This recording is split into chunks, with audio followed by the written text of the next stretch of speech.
A somber moment interrupted by thieves. So when you're visiting a grave at Fort Logan Cemetery, you certainly don't expect to be a target for criminals.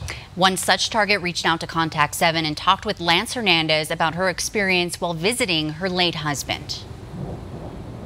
Well, Charlene Custenborder had parked right here on New Mexico Street and then walked over to husband's grave.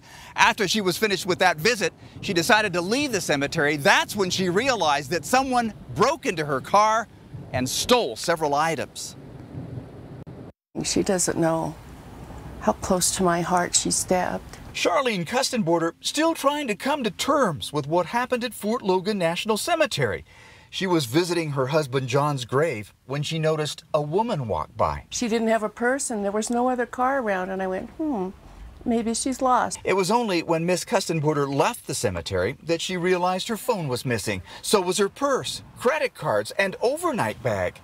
Inside her billfold, 2 items of sentimental value. It was John's driver's license, his VA card. I can replace everything else, but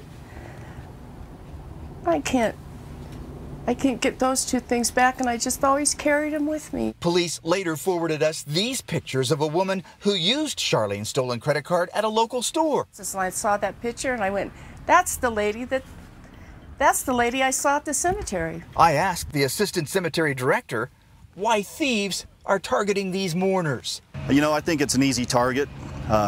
People feel comfortable coming into a national cemetery. They don't think that they need to lock their cars, because who would do something like that in a place like this? Charlene says she's not happy about the theft, but she doesn't feel bitter. Everybody feels violated, but I thought if she needed it, that's okay. You know, that's not the right attitude maybe, but I forgive her for what she did. Now, last June, a chaplain who was taking part in an honor guard ceremony here at Fort Logan, once it was finished, he started walking toward his car, but he couldn't find it. The whole car had been stolen. Cemetery officials say thefts from the cemetery peaked in early summer. They say they dwindled off, but are starting to uptick again here, especially on weekends. At Fort Logan National Cemetery, Lance Hernandez, Denver 7.